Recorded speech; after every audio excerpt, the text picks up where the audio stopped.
इससे पूर्व बोर्डों में और जगह देखो तो एक ठीक है, अपने हक के लिए आदमी लड़ता है और कहीं ना कहीं, लेकिन उसमें एक मर्यादा बनी रहनी चाहिए।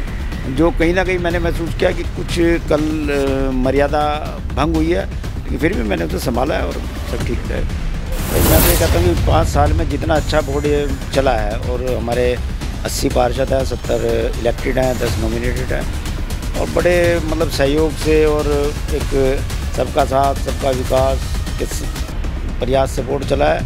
और ये तो खैर निराधार है, ना ऐसी कोई बात आई है और सब मिलजुल के चलते हैं। ठीक है, निश्चित तौर से जब सत्ताधारी दल का मेयर है, पार्षद है, उनकी अपेक्षाएँ थोड़ी सी ज़्यादा होती है। लेकिन नमस्कार दर्शकों, एक बार फिर से स्वागत है आपका बीएचडी न्यूज़ में। जैसे कि आप सभी जानते हैं, कल जनपद सहारनपुर के जनमंच सभागार में कुछ पार्षदों का एक हंगामा होता है और उसका वीडियो बड़ी ही तेज़ी से सोशल मीडिया पर या न्यूज़ चैनलों पर वायरल हो रहा है, बड़ी ही तेज़ी से। उसकी तहकीकात करने के लिए हम लोग पहुंच चुके हैं आज जनपद सहारनपुर के मेयर संजीव वालिया के पास। जानना चाहेंगे कि क्या पूरी सच्चाई है और किस मामले को लेकर ये पूरा हंगामा हुआ। जी मेयर साहब, कैसे देखते हैं इस पूरे मामले को?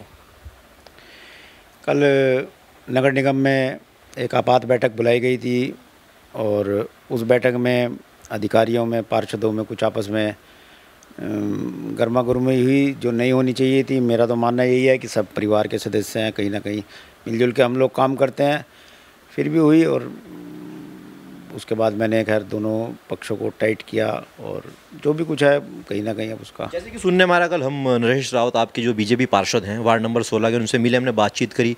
उनका सीधे सीधा आरोप है, कल उन्होंने मेयर साहब के सामने कुछ फाइल पटक के मारी, जिसको लेकर आक्रोश हुआ। नहीं, ऐसा नहीं है। एक उन्हें ऐसा महसूस हुआ, पार्षद लोगों को, और उनका अपना एक सम्मान करने का तरीका है, और उन्हें ऐसा महसूस हुआ कि वो पटक के मारी। वो जब रखी गई वो फाइल तो वो उन्हें ऐसा महसूस हुआ जैसे पटकी गई है, लेकिन ऐसा कुछ।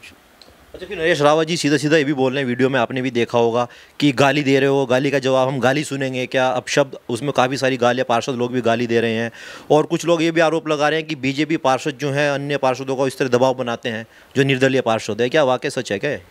नहीं, कैसे मतलब निर्दलीय, मतलब जो बीजेपी के पार्षद हैं आप लोगों के यहाँ पर, वो दबाव बनाते हैं अन्य पार्षदों पर, ऐसा सच है क्या? नहीं, ऐसी तो कोई बात आई नहीं है भाई। मैं तो ये कहता हूँ कि 5 साल में जितना अच्छा बोर्ड ये चला है और हमारे 80 पार्षद हैं, 70 इलेक्टेड हैं, 10 नॉमिनेटेड हैं और बड़े मतलब सहयोग से और एक सबका साथ सबका विकास के प्रयास से बोर्ड चला है। और ये तो खैर निराधार है, ना ऐसी कोई बात आई है और सब मिलजुल के चलते हैं। ठीक है, निश्चित तौर से जब सत्ताधारी दल का मेयर है, पार्षद है, तो उनकी अपेक्षाएँ थोड़ी सी ज़्यादा होती है, लेकिन ऐसा कुछ नहीं, सब मिलजुल के चलते हैं। जैसे कि भी वर्तमान में निकाय चुनाव भी हैं, क्या लगता है इस मामले से कुछ कहीं ना कहीं फ़र्क पड़ेगा बीजेपी को? ये तो नगर निगम बोर्ड की एक सामान्य प्रक्रियाएँ हैं। मतलब मेरा फिर भी यही कहना है कि 5 साल बड़े सहयोग से और बड़े अच्छे तरीके से बोर्ड चला है। और इससे पूर्व बोर्डों में और जगह देखो तो एक ठीक है, अपने हक के लिए आदमी लड़ता है और कहीं ना कहीं, लेकिन उसमें एक मर्यादा बनी रहनी चाहिए। जो कहीं ना कहीं मैंने महसूस किया कि कुछ कल मर्यादा भंग हुई है, लेकिन फिर भी मैंने उसे संभाला है और सब ठीक रहेगा। नरेश रावत जी सीधे सीधा आरोप लगा रहे हैं दिनेश यादव जी पर कि वो गाली देते हैं और पार्षदों के साथ उनका रवैया बहुत ही ज़्यादा गलत है। आपने वीडियो देखी होगी, साफ साफ बोल रहे हैं। हाँ, मैंने उनकी कुछ ना कुछ व्यक्तिगत तौर पे या किन्हीं 2-4 पार्षदों के साथ कई बार हो जाता है, अधिकारी हैं और कुछ आपस में हुई होगी, लेकिन मैं मैनेज कर रहा हूँ और मैंने कल मैनेज किया भी है। और इस तरह की आपके पास पहले भी कुछ पार्षदों की शिकायत आई है? हाँ, आती रहती है, मैं तो बता रहा हूँ ना। ये तो एक सामान्य प्रक्रिया है नगर निगम बोर्ड की। पार्षदों को जनता के कामों के लिए लड़ना है और जनता के काम उसमें 19-21 गलत सही सब तरीके के काम होते हैं। हम जनता के नुमाइंदे हैं, जनता हमारे पास काम के लिए आएगी, हम उसके लिए लड़ेंगे। अधिकारी नियम से काम करेंगे क्योंकि उनके अपने एक नियम कायदे कानून बने हुए हैं। तो ये तो एक सामान्य प्रक्रिया है, वहाँ चलती रहती है। जैसे कि आपने बताया कि आपातकालीन बैठक हुई थी, तो क्या बता सकते हैं हमारे चैनल वालों को, दर्शकों को, कि किस विषय को लेकर ये बैठक हुई थी? एक हमारे जो स्मार्ट सिटी के कार्य चल रहे हैं, तो स्मार्ट सिटी में एक जो हमने घंटाघर के पास एक बस अड्डा पुराना हुआ करता था, जिसे मैंने सभी पार्षदों के सहयोग से मानक मऊ में एक बड़ा अच्छा एक जो घंटाघर पे भीड़ हुआ करती थी उसे ख़त्म करते हुए वहाँ एक बस अड्डे का निर्माण करा के ये बस अड्डा मानक मऊ शिफ्ट कर दिया और ये जगह जनता के लिए और शहर के लिए खाली हो गई है। इस जगह पे स्मार्ट सिटी एक हैबिटेट सेंटर टाइप का कुछ कार्य करना चाहती है। तो और एक जनमंच के बराबर में, जनमंच में जो कार्यक्रम होते हैं तो उसमें पार्किंग वार्किंग की दिक्कत रहती है, एक पार्किंग स्थल और उसके ऊपर एक पार्टी हॉल और रूम्स वगैरह का एक प्रोजेक्ट स्मार्ट सिटी के अंतर्गत हो रहा है।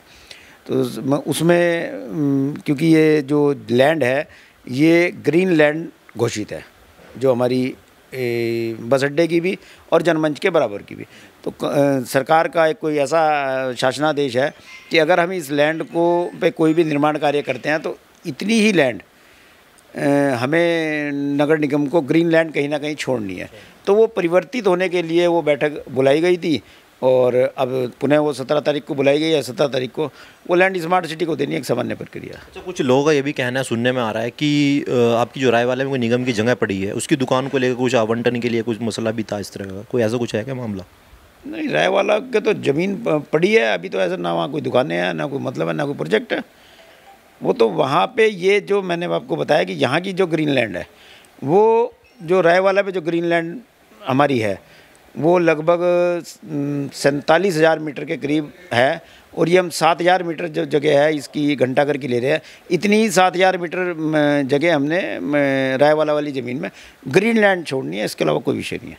जैसे कि कल विवाद हुआ है नरेश रावत जी का अन्य पार्षदों का, क्या दिनेश यादव जी में सहमति हो चुकी है या अभी विवाद बना हुआ है? नहीं, सहमति हो भी जाएगी, मेरा मतलब है उसके बाद बैठना नहीं हुआ। अभी भी डाउट है कि अभी भी? नहीं, डाउट कोई नहीं है, वो तो मुझे ही बैठना है भाई। अब कल परसों में हमारी नगरायुक्त मैडम भी एक स्मार्ट सिटी की केरल में बैठक थी, हाथों हाथ वो बैठक में चली गई थी। तो हमारे नगरायुक्त मैडम बैठ के दोनों पक्षों में कुछ ना कुछ ठीक है हो जाएगा। मतलब मैंने बताया कि गलत हुआ, लेकिन ये एक सामान्य प्रक्रिया है, आपसी वाद विवाद छोटा मोटा, और जो कि जिस तरीके से जनमंच में हुआ, बैठक के समय पे हुआ, ये दुर्भाग्यपूर्ण है। दर्शकों, जैसे आपने देखा कल ये वीडियो वायरल हुई है, वालिया साहब ने बताया है कि जो भी हुआ गलत हुआ, ये तो कल पूरा मामला खुलासा कल ही हो जाएगा। तब तक बने मेरे साथ में। सहारनपुर से पुरुषोत्तम सैनी के साथ camera person Akshay Saini, BSD news Uttar Pradesh Uttarakhand.